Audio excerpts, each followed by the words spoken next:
bit gears here on to talk about the Canada Water Agency. Has PEI been consulted on the Canada Water Agency? Only through committees, I believe. We've been consulted with the Canada Water Act, but I don't know very much about the agency yet. There's just been a few things within some committees I've been in. So I was very interested to hear just before my presentation the water agency talking a little bit about where they plan to go, and I'm very interested in that.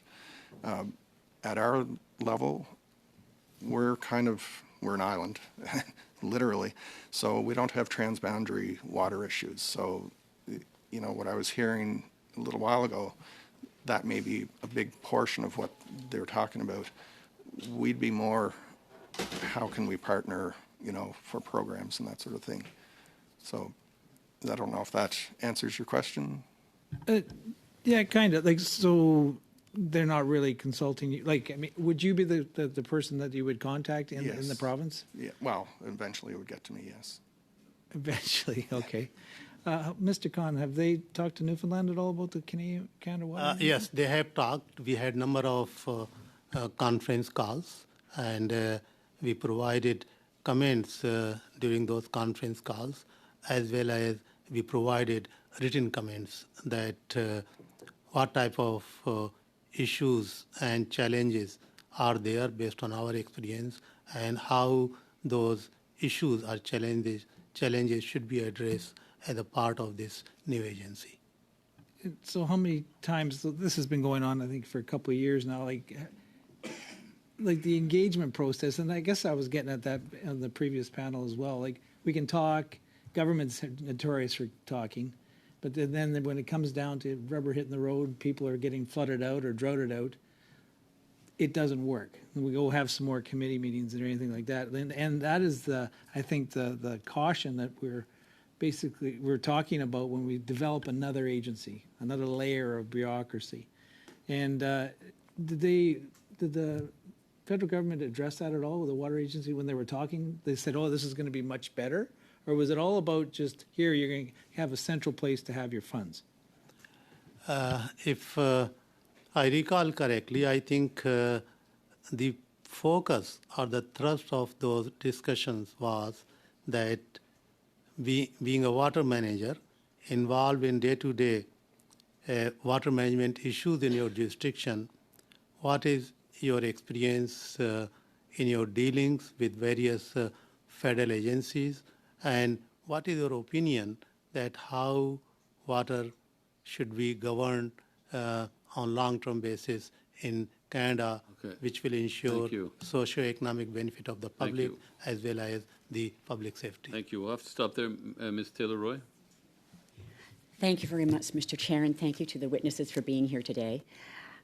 It's a very interesting conversation about how we manage water resources across the country. And you've mentioned that climate change has a huge impact on water and water management, but how we manage our water also has an impact on climate change. It kind of goes both ways. And I think one of the areas I want to explore is, given that climate change is not within one province, whether PEI or Newfoundland or any other province, we know it's national, global. How do you see this water agency working with the provinces to discuss some of these larger issues in terms of how we work on climate change and water management, from wetlands, to the individual watershed management areas? I mean, and how can we bring that together to try and ensure that the effects of water management also help us in our fight against climate change? Okay. Thank you very much. Very interesting and relevant question. I think that there are a number of aspects. The first is that if the fragmented governance of water within federal government could be consolidated under one agency, which is this Canada Water Agency, I think that would be a very positive step. So then provinces, they have one-stop shop. They know where to go, and then they will bring all of their issues, concerns to that particular agency rather than going to 4 or 5 departments. On other aspect, federal government administers number of cost shared and work shared agreements with provinces and territories, and they are within different departments. So if all that can be consolidated under one shop, I think it will lead to efficiency, it will avoid duplication, and I'm sure it will lead to better kind of long-term governance of water for the benefit of Canadians. Thank you. And Mr. Ledger, would you have anything to add? That was a great response, Nassim.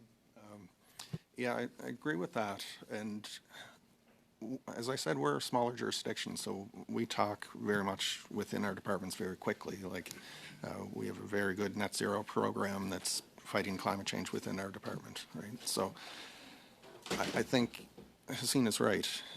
If we can understand where to go and how that's going to relate back, that makes it a lot easier for us. The federal government is very big compared to PEI, the government, so it's very hard to navigate that sometimes. So, to make that easier with provinces, I think is a good idea.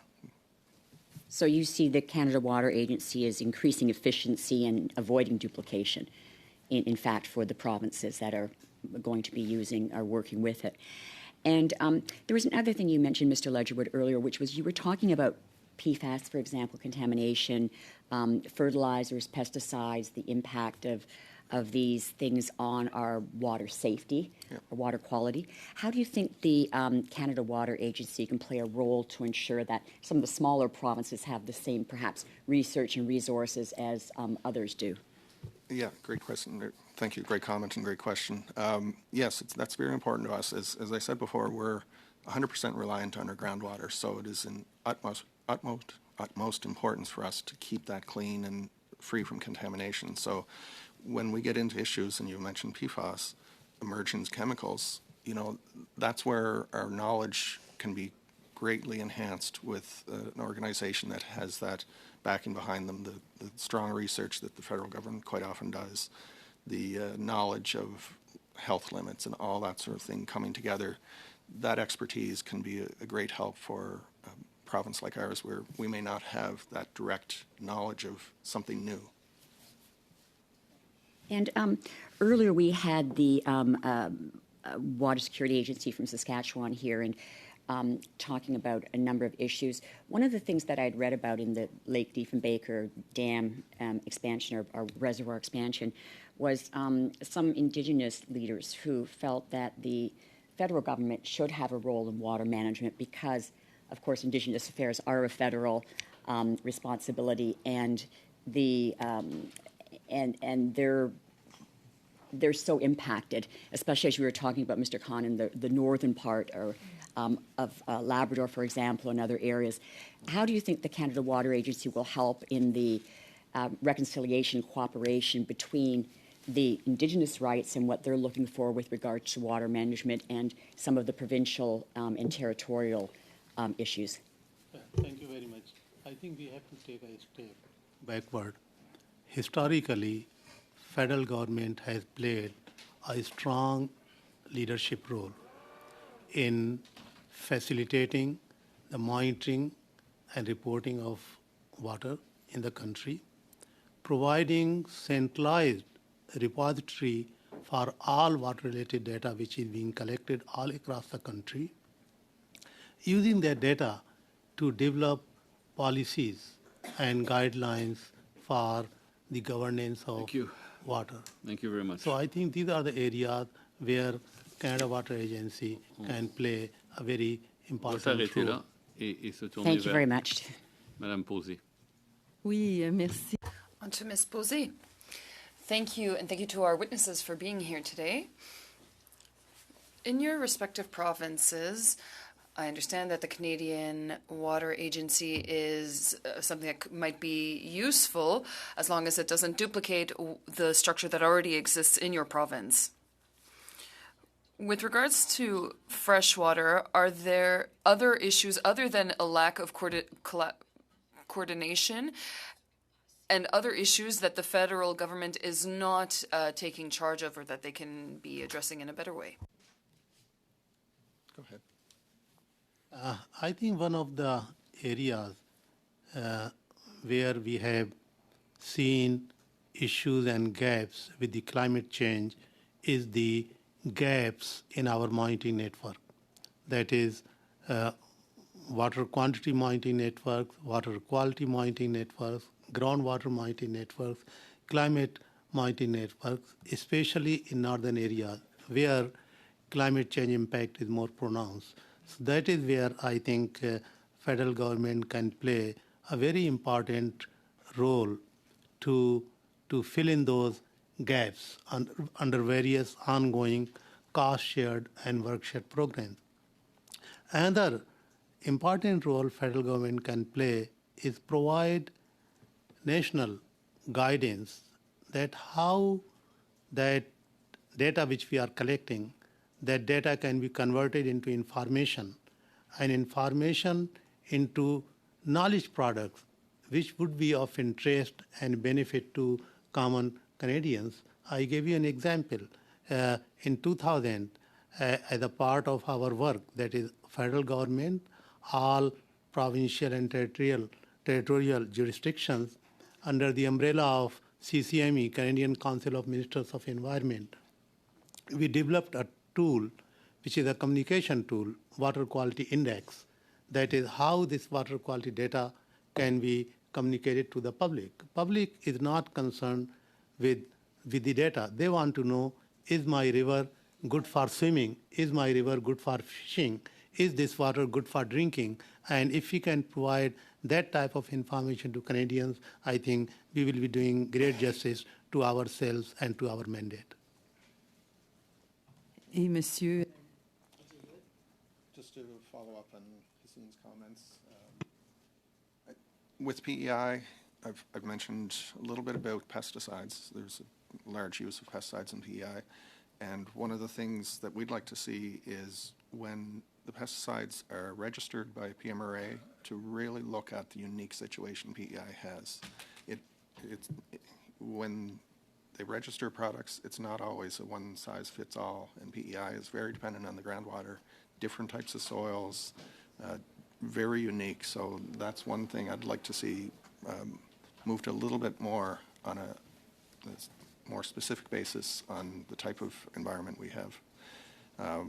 And I would agree with most of Hasseen's comments.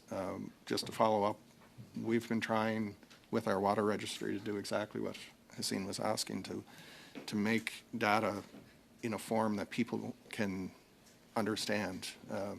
Just raw lines and lines of data doesn't really mean anything to most people, but when you put it in an indicator or that sort of thing, it can be very useful to the public.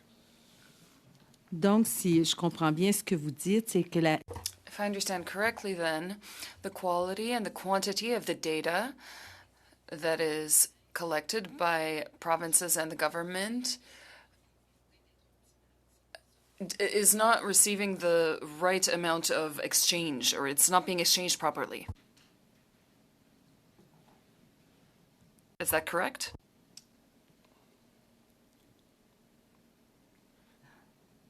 I'm not, could you expand on that a touch? I'm not exactly sure what you mean. Non, c'est que j'essayais de voir avec la...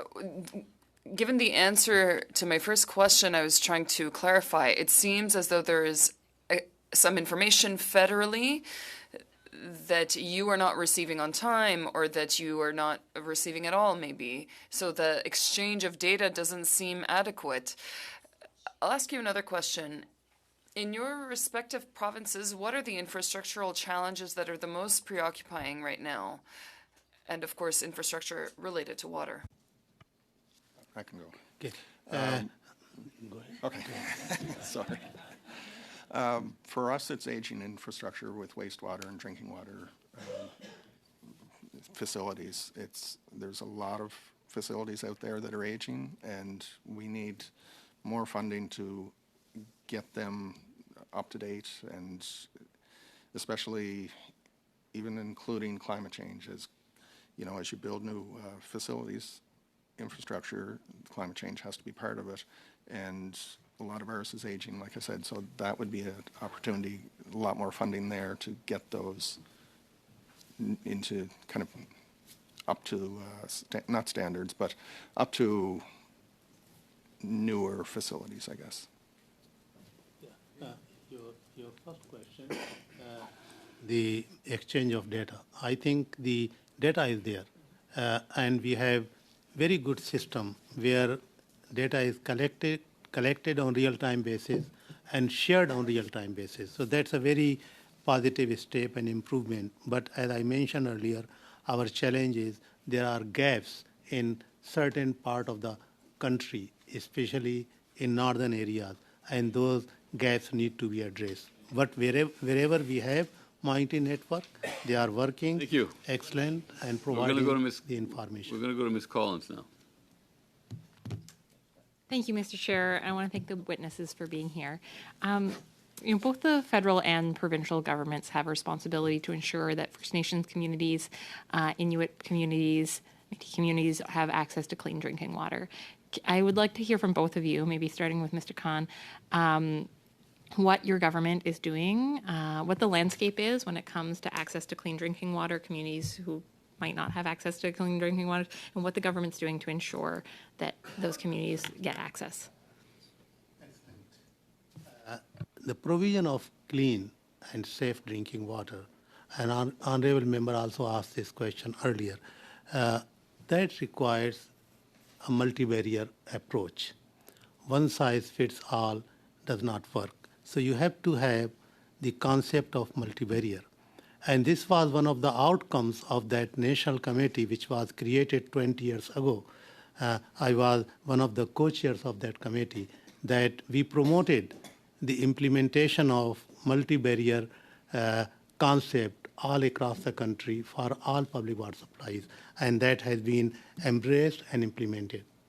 So you have multiple barriers. If one barrier fails, there are other barriers to protect the safety of drinking water. What our province is doing, we have so far rolled out 2 clean, safe, and secure drinking water action plans. And those action plans have certain targets, certain indicators.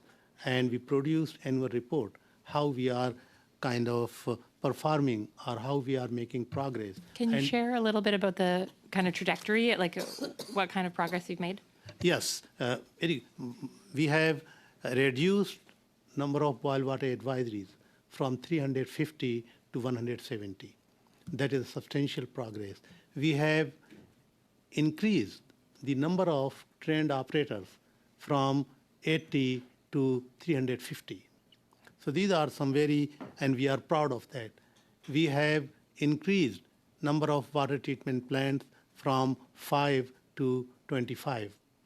So we have made progress in each and every area. The most important thing we have done, we have put all drinking water quality data in public domain.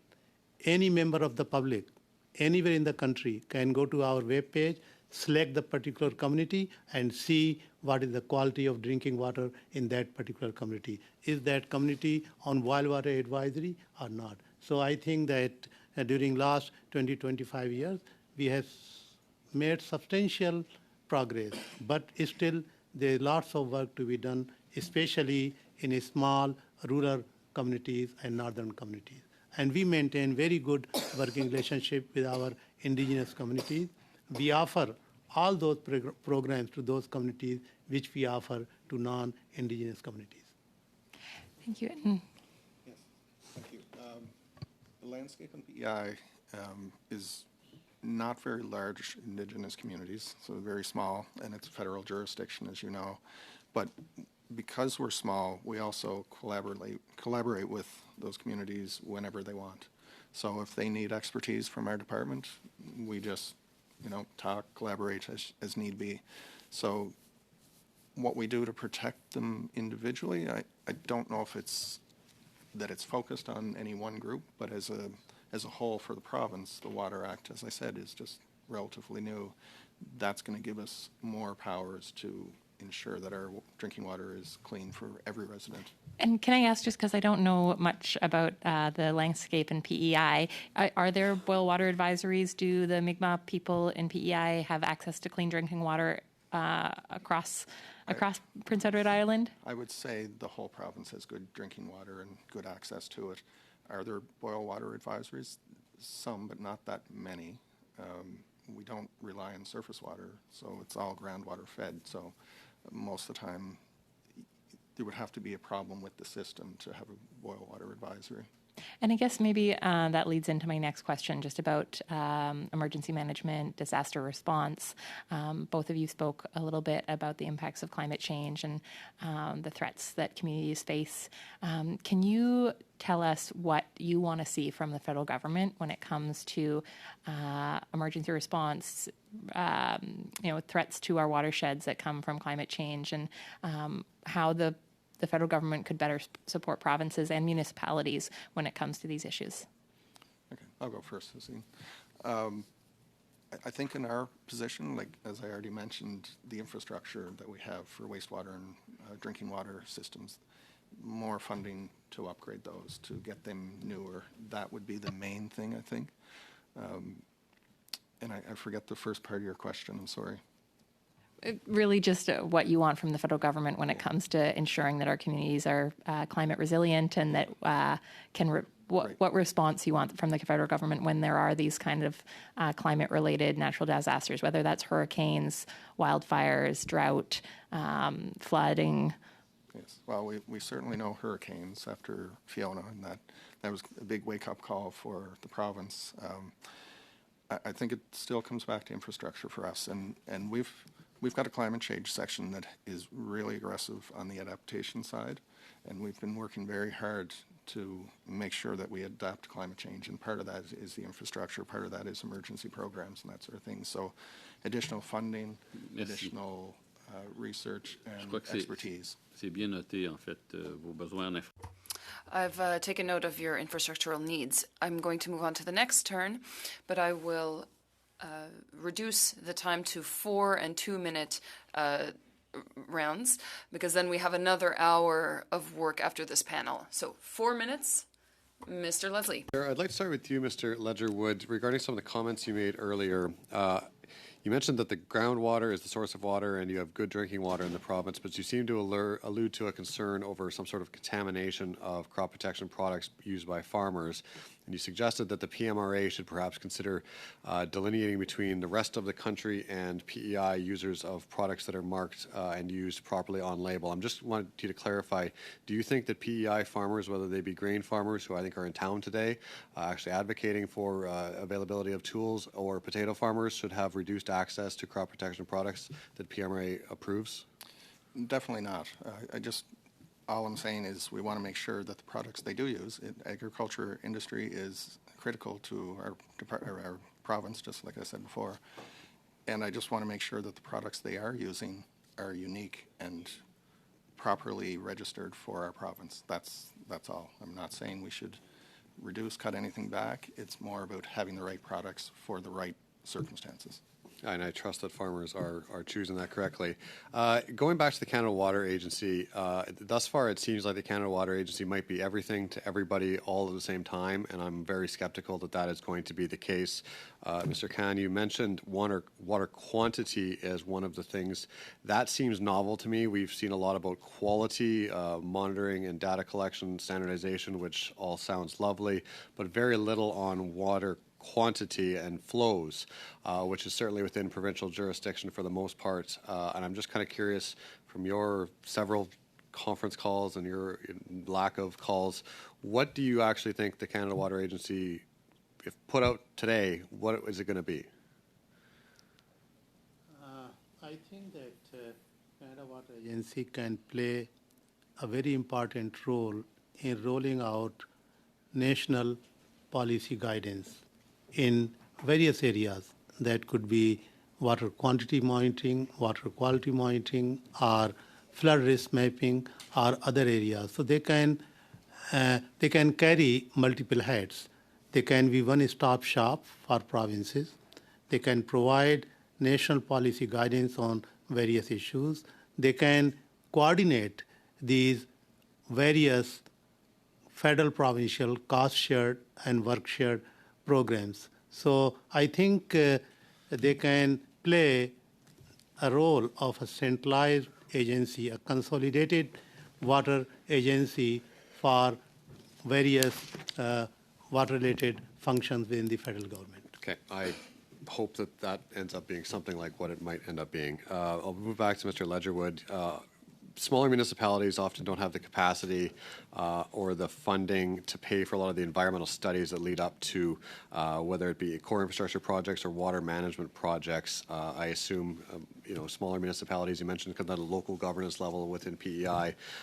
In my riding, we have a municipality that had paid thousands of dollars for a study to look at a climate adaptation project that would mitigate overland flooding, which is a high likelihood, and it was denied without really any understanding. And now they have some cold feet about further applications because these small municipalities have to pay thousands and tens of thousands of dollars to get the initial application in for a project approval. I'm just kind of curious whether or not you believe overall there's adequate support and how, as a smaller province with smaller municipalities, you can try to help guide them through this difficult process. We've got about 15 seconds, but then you can always answer the question at another opportunity. Yes, it is a challenge. We've been trying to work with some of that. You talked about inland flooding. We just created a map for all of PEI for inland flooding. So some of that work hopefully can help municipalities in their work. But yes, it is a challenge, and additional funding to help municipalities in that sort of. Thank you. Madam Chatel. Thank you, Mr. Chair. So the Canada Water Agency is really looking at three main objectives, and it touched across several points that you raised, but I wanted to you for that opportunity to tell the committee what they should be prioritizing that would be most helpful for provinces in managing the water. The one, and we talk, Mr. Can, you referred to it, they look at more of a one-stop shop because there are several departments dealing with water.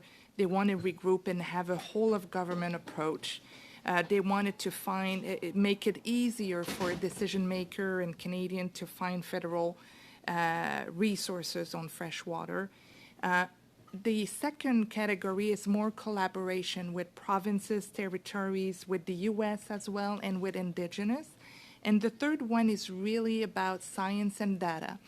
They wanted to leverage freshwater science and data, improve the program, report regularly all across Canada with the quality, quantity, availability, and use of water in Canada. And they wanted to develop the national freshwater data strategy that would enhance the use of data and the quality of data. So, and they want to do that with all key partners. So, in your mind, where would be the best use of the resource of the Canada Water Agency in those broad categories? I think that Canada Water Agency should focus in those areas where provinces are not working, because provinces, they have very strong expertise in water management. They are dealing with floods, they are dealing with dam safety, they are dealing with clean and safe water. So Federal Canada Water Agency can play a kind of an overarching agency to act as a technical resource for provinces on research and development, on innovation, on development of tools which we can use to transform, to convert that data which we are collecting into information and knowledge which is of interest to Canadians, which Canadians needs on day-to-day basis. So they can be a driving force or central clearinghouse for all that type of work. Thank you. Hassine. It's the scientific knowledge that could be of very big benefit to smaller jurisdictions. That would be one thing. The collaboration with policies at a national level, you know, bigger than the province level, it'd be good for that. I think those are the two main parts that I would see. And is there a role to collect the best the best practices out there, not just in Canada, but because we are international partners, we are participating in OECD forum, UN forum, World Bank forum. So and everybody is talking about climate change and the importance of water. So finding, identifying, applying, suggesting best practices in various fields like agriculture is one of them. Would you think that would be a role to play? It could be, as long as it's going to be different in different regions of the country, right? So as long as it's specific to the province that they're talking about at the time. Agriculture in the prairies is not the same as agriculture in PEI. So it has to be based on the specific. Merci, Madame Posé, 2 minutes. Thank you. On to Ms. Posé for 2 minutes. Thank you. You're likely familiar with the Committee on Freshwater that gave recommendations in 2024. Are these recommendations that you will welcome, that you will accept? Will you think of any kinds of rules and regulations that will allow you to reach the goals stated in the recommendations? Okay. Any recommendations we take seriously and we would look at and see if it fits our unique situation. So I don't know if there's a broad answer for that, but any recommendations we would look at and see if we can incorporate them or not. Does that answer your question? Mais c'est que j'aimerais ça savoir, qu'est-ce que vous... What I'd like to know is what your priority is. Earlier, I asked you about infrastructure. Now everything is connected. Will improving rules, is that a priority for you? Is protecting biodiversity a priority for you? Because that's also related. Is that something that's a priority for you, the rules? Mr. Khan? Yeah, I think our first priority, speaking from Newfoundland Labrador perspective, is to address the gaps in data, to address gaps in monitoring networks, because that provides the basis for whatever work we do, whether we develop policies or we develop best management practices or standard operating protocols. So I think that is the first action, that we would like monitoring networks providing coverage to all part of the country.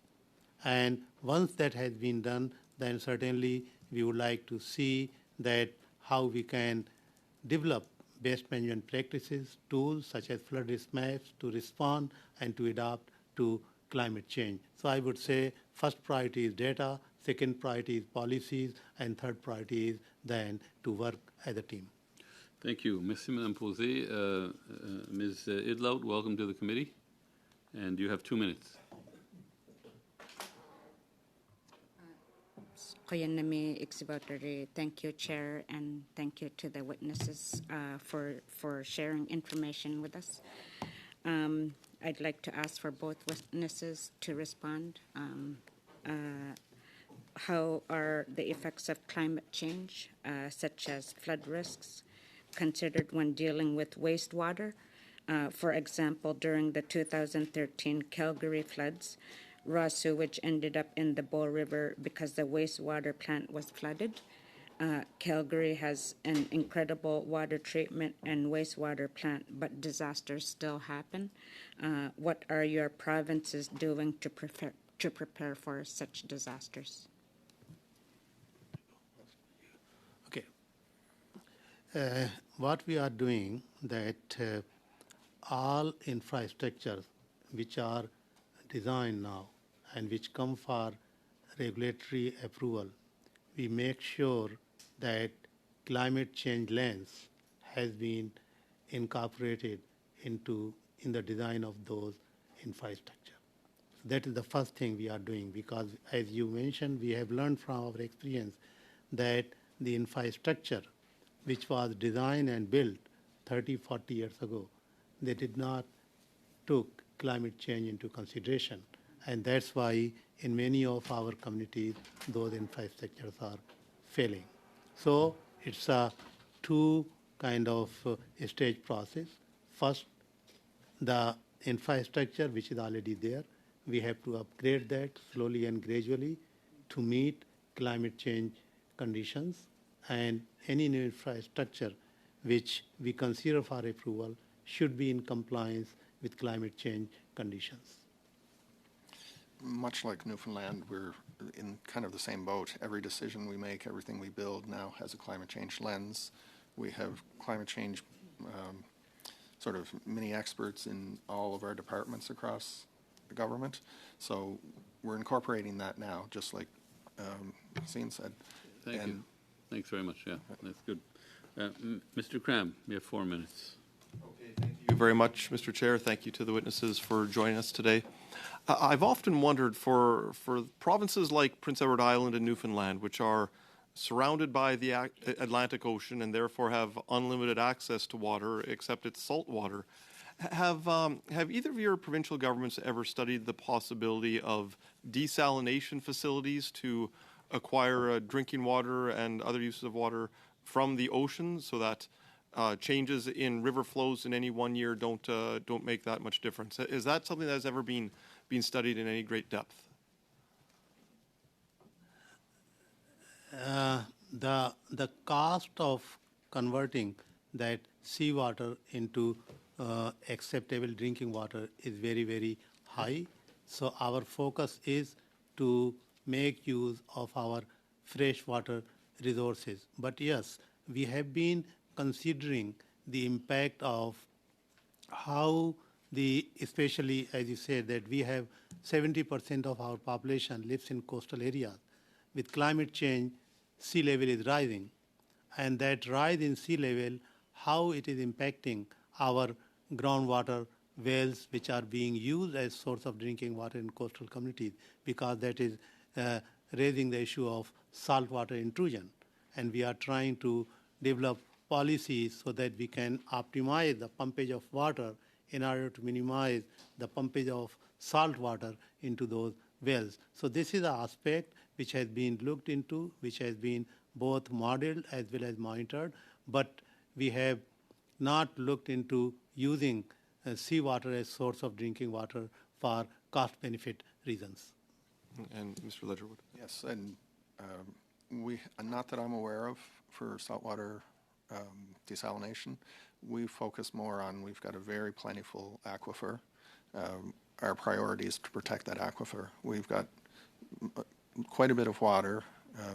It's not limitless, but at this point, good quantity that serves the needs of the islanders. So our focus is on protecting that and not so much about desalination at this point. Okay. And so the committee has discussed at length a possible future mandate for the Canada Water Agency. And one of the proposals that has come up is a cost-sharing model for major infrastructure projects. We had witnesses before from Saskatchewan to talk about the Lake Diefenbaker project. And I'm wondering, are there similar major projects on the drawing board in your provinces that could benefit from this cost-sharing model? I'll go first. I don't think there's any major, and I mean, you talk about large scale, that wouldn't be our scale at all. But it's more about, like I've harped on several times already, is our aging infrastructure that we'd like to upgrade, and that's where we see the most benefit right now. Yes, certainly projects falls in two categories. One is the infrastructure upgrades or rehabilitation, and I think for that, cost share programs would be highly beneficial. As I mentioned in my opening remarks, that our infrastructure is aging, and we have to invest in that infrastructure. The second is that technical guidance, that how we can operate and maintain those infrastructure, what tools we can develop, such as to develop flood risk maps, to develop flood forecasting models. The national guidance on how we can manage the areas which have been designated as floodplains. I think that is the most pressing issue. Thank you. We'll go now to Mr. Mr. Ali for 4 minutes. Chair, I want to share my time with my colleague Mike Morris. He might have some question to ask. Okay. Are you? Okay. All right. Thanks. Thank you. Thank you. Thank you, Chair. Through you to Sean Lagerwood, that acting manager of Water and Air Monitoring Department of Environment, Energy, and Climate Action. First of all, thank you so much for being here today and enlightening us with your knowledge. In your view, what role do you believe that Canada Water Agency can have in Prince Edward Island's context? In the PEI context, I think I'll go back to providing research, providing expertise, really giving us knowledge where we don't have the expertise, providing some of that, providing policies that would benefit and be useful for PEI, that would be adaptable to PEI. So those two things, I don't think those are the two main priorities, I think, for us. And what role do you believe that Canada Water Agency can have in ensuring that we're prepared for the impacts that climate change is having on our freshwater resources? Yes, thank you.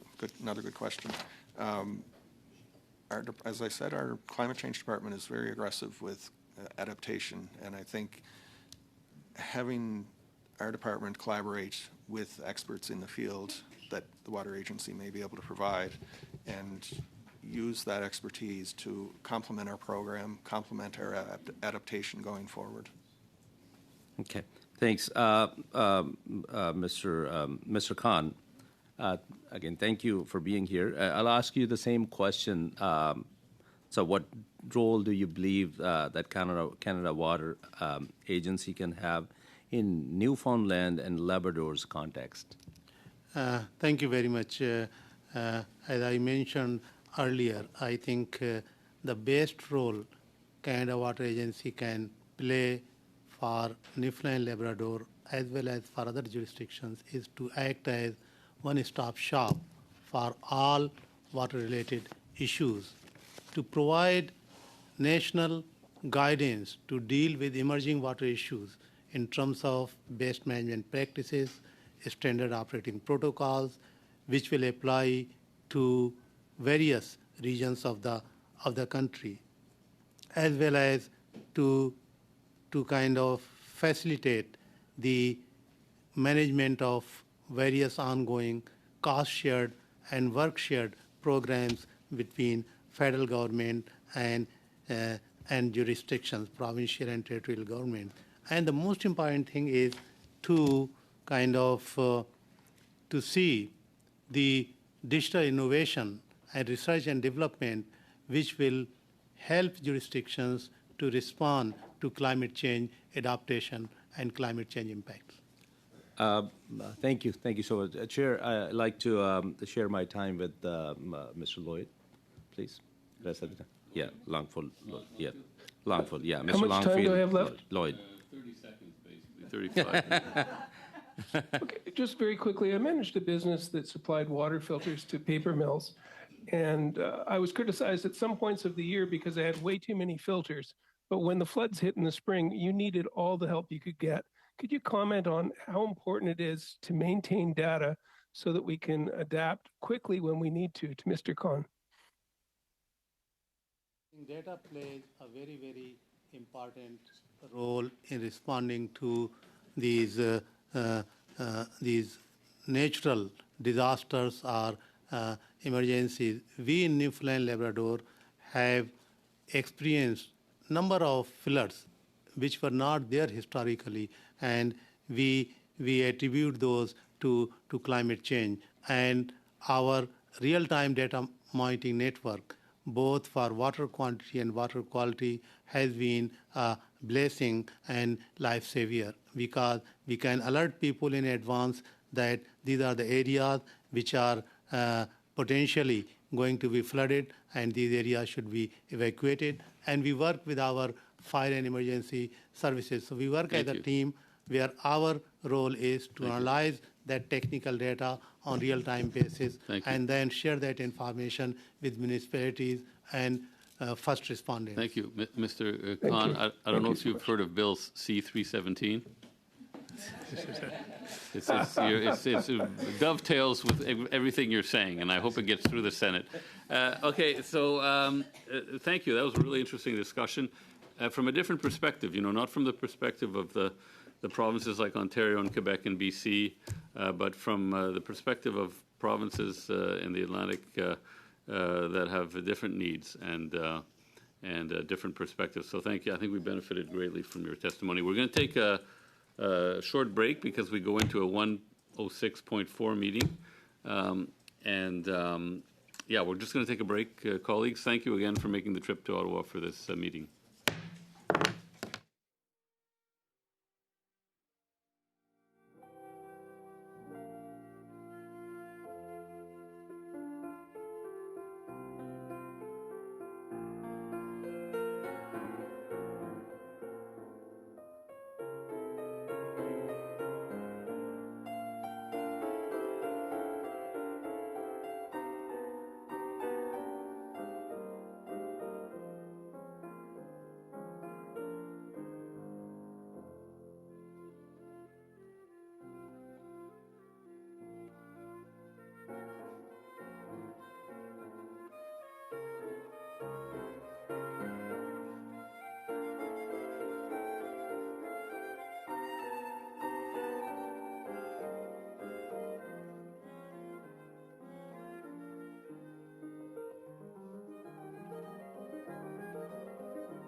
We'll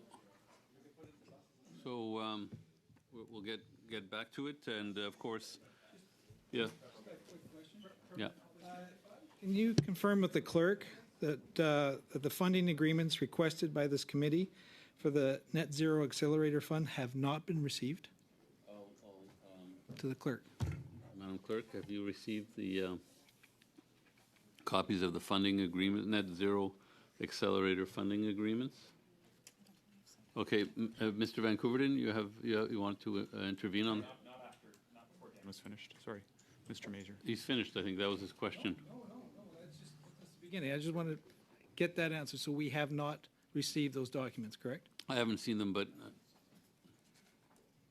no, we have not seen them. Okay, that was so a rhetorical question. Okay, Wait, the records from Industry, Science, Economic Development with respect to the Net Zero Accelerator Fund were received about 2 weeks ago. That's not what we're talking about? Is it the record? There was a letter or some kind of. There was a motion put forward, but but you made it quite clear that we have not requested the documents requested from the Net Zero Accelerator Fund. We have not agreed. We've not seen those agreements. Right, but so that's it. You've answered the question, okay. And the clerk has confirmed. So thank you very much. Okay. So here we go. I would like to move the following motion.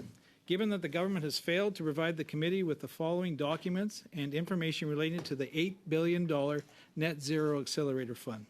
They failed to provide all complete contributions signed to date for the Net Zero Accelerator.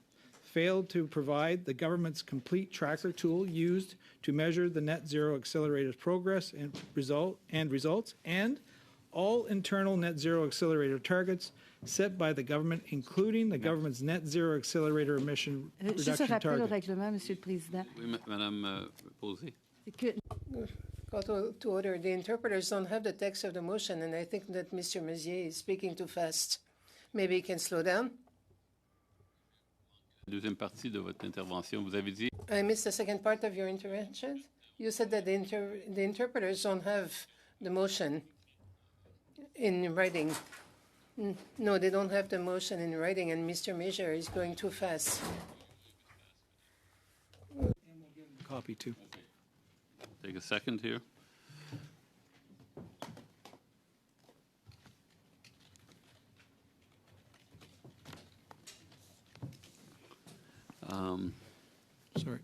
Sorry about that. On est prêt? Nous sommes prêts, oui? OK, parfait. OK, allez-y, Monsieur Maison. Sorry about that. It's $8 billion. It's pretty exciting. So I'll start from the top again. Given that the government has failed to provide the committee with the following documents and information relating to their $8 billion Net Zero Accelerator Fund. All complete contributions agreements signed to date for the Net Zero Accelerator. The government's complete tracker tool used to measure the Net Zero Accelerator's progress and results, and all internal Net Zero Accelerator targets set by the government, including the government's Net Zero Accelerator emissions reduction target. The committee invites Simon Kennedy, Deputy Minister of Innovation, Science and Economic Development, Jean-François Tremblay, Deputy Minister of the Environment and Climate Change, and Jerry DeMarco, Commissioner of the Environment and Sustainable Development, to appear before the committee on June 11th, 2024 at 17:30 Eastern for no less than 2 hours.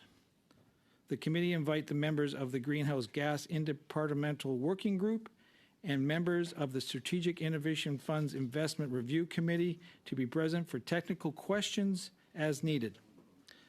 The committee ordered the production of all 1. Complete and unredacted signed contribution agreements, and 2. Fully unredacted term sheets to date for the Net Zero Accelerator, and the committee order the government's fully unredacted, unrestricted tracker tool used to measure the Net Zero Accelerator's progress and results. Mr. Chair, this may be the first time in decades that the Standing Committee on Environment was forced to call an emergency meeting, but it's for very good reasons. It's for $8 billion. That's how much the Liberals charge taxpayers for the Net Zero Accelerator Fund. 4 years ago, Justin Trudeau announced his Net Zero Accelerator Fund. He promised Canadians that his $8 billion program would reduce greenhouse gas emissions.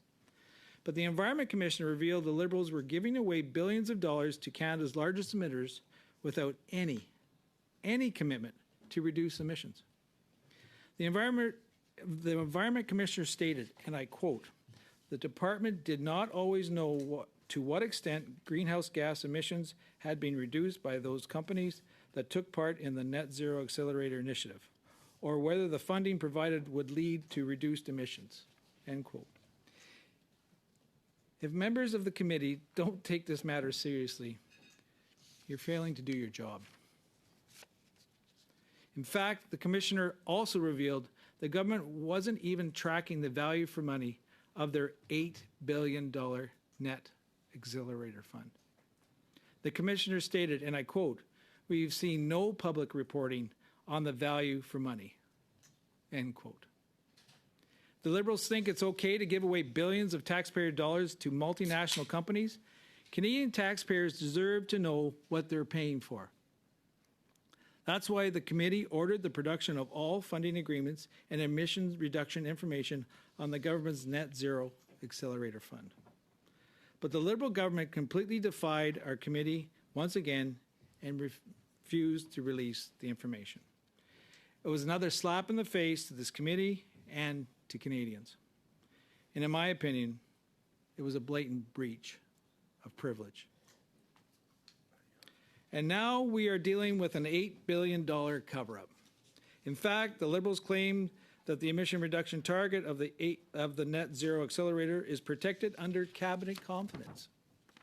The government stated in their response to this committee, and I quote, "ISED is not in a position to disclose the targets as they are protected under cabinet confidence," end quote. Yeah, cabinet confidence. The government emissions reduction target for the Net Zero Accelerator Fund is so secret that they're not even willing to share it with this committee. This is unheard of, and it's absurd.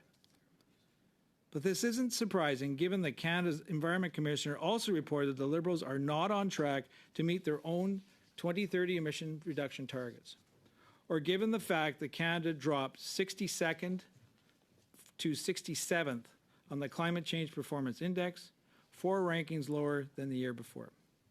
How can Liberals ask Canadians to pay for an $8 billion program that was intended to reduce emissions without showing anyone the results? And now suddenly, Minister Guilbeault is pretending that this $8 billion slush fund he isn't responsible for. He's pretending that the Net Zero Accelerator Fund has nothing to do with him, despite the fact that it's supposed to reduce emissions. But that's not true. In Minister Guilbeault's mandate letter, the Prime Minister states, and I quote, "To realize these objectives, I ask that you achieve results for Canadians by delivering the following commitments.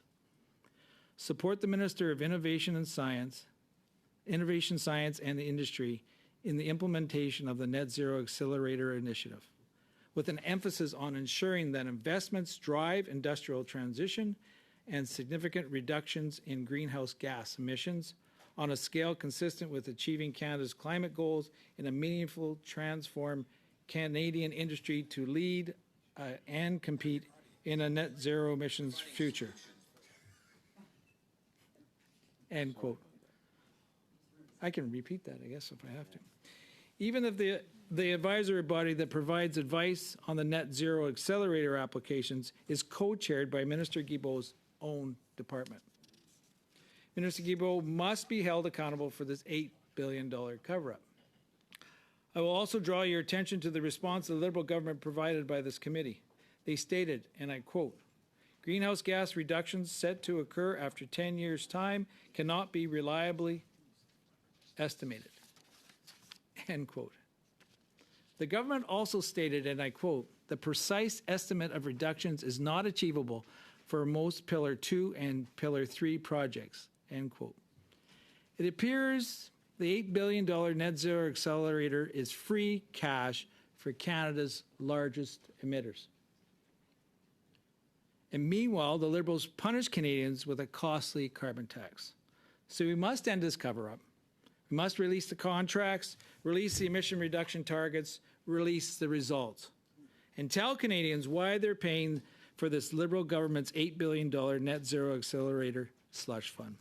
Anything less is a slap in the face to Canadians and this committee. Thank you. Thanks very much, Mr. Chair. Before I start, I'd just like to state on the record that this is a blatant misuse of a 1064. 1064s are emergency meetings. We meet twice a week in this committee, so this kind of alarmist, phony rhetoric from the Conservatives is not new, but misusing a 1064 is silly and totally not necessary. But we know that the Conservatives are doing it for clicks and likes on Facebook and not to actually achieve any progress in this committee. Once again, I'll state that the Net Zero Accelerator Fund does have emissions reductions targets attached to every contract. That's actually in the press releases associated with the funding releases. For example, in Hamilton, we're investing with the steel industry to eliminate coal from the production of structural steel. It's fantastic. I went to McMaster. There used to be huge plumes of smoke. They continue to burn quite a lot of coal there, but using electric arc technology, they will be able to eliminate the need for coal. That same practical application of electrical technology will be in Algoma, at Algoma Steel. So these are the types of things we're talking about. We're also investing in carbon capture and storage technology with some of Canada's largest emitters. In order to reduce emissions, we need to work with Canada's largest emitters. That's called low-hanging fruit. It's the opportunity to address the emissions where they are. And in a place like Hamilton and the steel sector, we can see them with our bare eyes. It's not abstract. Those emissions are right in front of us. And in the case of that investment, it was associated with a large number of emissions reductions that were clearly stated. I forget the exact number of megatons, but it was on the order of 2,500 vehicles taken off the road in Hamilton, Ontario, which makes a big difference for air quality in Hamilton. But Mr. Speaker, Mr. Chair, that's not the point. We can talk about that program or literally any other program in normal committee business at any time, but the Conservatives want to be alarmist and pretend as though there's some sort of a cover-up or a scandal going on when we're just investing money with the Canadian industries while they say they want technology. Well, this is literally technology. We're investing in technology like electric arc for steel production and carbon capture or storage. So, for them, they're always speaking out of both sides of their mouth. The Conservatives like to take to social media and suggest that the government is hiding contracts, but contracts need to be confidential in many cases because we're dealing with companies that want to ensure that confidentiality is maintained. And releasing confidential business information sets a really bad precedent for the government. And saying that it doesn't, saying that it's hiding something when it clearly doesn't, and all of the information that they're suggesting would be in those contracts is literally in the press release. So this is just for clips. It's absurd. The point is our government is open by default, and during the briefing, I think it's fair to request that the department continue to work with companies in advance of the briefing to ensure that as much information, more information, is available, but literally all of the demands from Mr. Mazur are in the press release. So, and I'll also state again that there is a 25-page document that was delivered on the day that it was requested, indicating all of the information about the Net Zero Accelerator Fund from the Department of Industry, Science, Economic Development, because as I've also stated before, this is not an environment climate change program. It works with industry leaders, the steel industry, and other sectors, ones that the Conservatives pretend they support, but when it comes to investing with them in collaboration to lower their emissions, get them off of dirty coal, the Conservatives seem to be against that too. We know they don't believe in climate change. We know they don't care about reducing emissions, but we also now know that they don't care about the rigor of committee and using tools like a 1064 effectively. We have no problem with any of these meetings. I think a briefing, in-camera briefing from officials from ISED would benefit us all. We could probably do that first and then decide afterwards if further meetings are warranted, Mr. Speaker. But this alarmist approach and lack of collaboration is really disappointing. Thanks. Oui, bon, alors j'aimerais dire... So I would like to say something to my colleague on the other side. All opposition parties did approve the 1064. We signed it. Maybe there's another way to get to the end point. I am not a specialist, but we did sign on. It's a question of transparency, because $8 billion is a lot of money. With regards to the confidentiality, we are MPs. There are people who come to our offices and share a lot of confidential information that we don't divulge. There's a question of trust that comes with our role. Who decides what is confidential and what won't be confidential? That's a question that we can bring up. I think that it is right for us to ask for more transparency. There is money that is being investment in order to reduce the greenhouse gas emissions, and we want to know how it's going to do that. I'd like to get back to the question of confidentiality. The Prime Minister talked about the foreign interference and said, oh, yes, you can have secret meetings on security. And if that's possible, well, then secret meetings can be held here to talk about contracts. And I think that we need to trust our professionalism. Mr. Vancouver. Thanks, Mr. Chair, and thank you to my colleague. I know that all parties signed the 1064. And like I said, here we are at the next meeting, talking about it. This is how it can work if we work together. This is not an emergency meeting. An emergency meeting is not required for this. Like I said, it's a complete misuse of resources. And I agree. We can absolutely have meetings about this, and it would be great just to collaborate rather than, suggesting that there's some sort of urgency. We can have a meeting about this anytime. But to suggest that the information wasn't delivered, as Mr. Mazur pointed out, that's misleading. It was delivered. I went through the 25-page document with him at his desk in the House of Commons. I sat with him and said, Mr. Mazur, have you received the documents from ISED? And he said, yes, I have. I'm reading them right now. I said, good. I'm reading them too. No, I had them in my inbox. You hadn't had a look at them. I hadn't received them. That's what you told me, but anyways, for the record. Yeah. Cross-table discussion. What I said was that I received. I will be the last time you come. Well, let Mr. Vancouver. I'll you pause the meeting if I can't get a cooperation. But we'll let Mr. Vancouver finish. We'll go to Mr. Leslie, Ms. Idlout. Mr. Mazur, did you want to get on? Are you signaling? Yeah. Yeah, Mr. Mazur makes a good point that before I even opened the document, I sat with him at his desk to ensure that he received the documents. For correction, clarification, you stood over. You can point of order me if you want. It's not a point of order whether you're standing or sitting in the House. Okay, so go ahead. On our side. Thanks. I didn't need to visit Mr. Mazur at his desk. I didn't need to ask him if he had received the documents in question, but I did because I wanted to make sure he did, because I collaborate on this committee, because I want to work with everybody. And indeed, he received the documents in time, and after that, I went and reviewed them myself. It's a lot. It's like 4 different documents that are between 5 and 8 pages each. There's a lot of information in there, and I've reviewed it as well. There's way more information in those documents than there was in the initial press releases. But look, this government didn't invent cabinet confidence.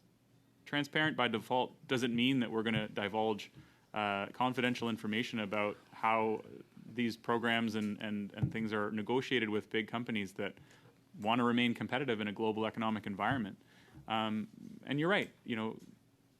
As MPs, we are entitled to more information than should be or could be divulged to the general public. And if we wanted a confidential, arranged meeting here with officials to discuss some of those numbers, then we could do it in camera. But these meetings are broadcast to the public, as they should be. So again, this isn't an emergency. It's something that we could look into if we'd like. I personally am very, very supportive of investing in technology and innovation with large businesses, particularly those who are large emitters. I don't see any point in sending $400 million to an organization that doesn't do any emitting if we're looking to lower emissions. He did that. Mr. Mazur, it's my turn to speak, okay? Like, I'm here on your time because you would like to have an emergency meeting about this. So I'm going to finish my statement, which is I'm happy to have another meeting. That's totally fine. But suggesting this is an emergency or we're withholding something is completely beyond the pale and a misuse of parliamentary resources.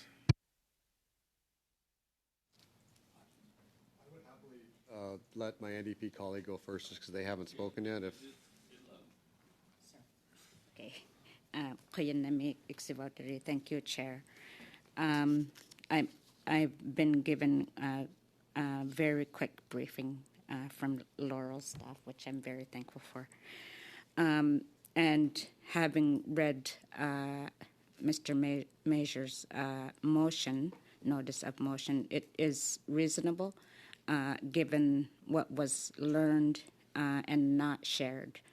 And understanding that there was a 106.4 letter written on May 31, to me, that's an acknowledgement of a failure of this government to make sure that information that would help this committee make informed decisions about recommendations that need to be made on a report to this is important. Given as well that I understand that there was sensitive, the response of the government is that there's sensitive business information that will the NDP support this motion. Maybe we could amend it so that there's 1 hour of a public session and 1 hour of in-camera, so that if there are information that needs to be considered that's more confidential, then it maybe can be discussed in So you're in-camera. proposing an amendment that would, the motion here, I've got it in front of me. You have the text, yeah, so you have the text of the motion, yeah. Just So a minor amendment. So you're proposing an amendment, Ms. Yes. Idlout? So- Where would you put it? 1, 2, 3, 4, right after at 15:30, where it says no less than 2 hours. Okay, Maybe it no could- less than 2 hours. Could we put you're a lawyer, I know, I'm not, but could we put a comma after hours and say one of hour. which would be in camera? Yes, and 1 hour is Yeah, public. one of which, one hour, one of which would be In camera. would be in camera, semicolon, blah, blah, and then we continue. Okay, that's the amendment on the floor. Brief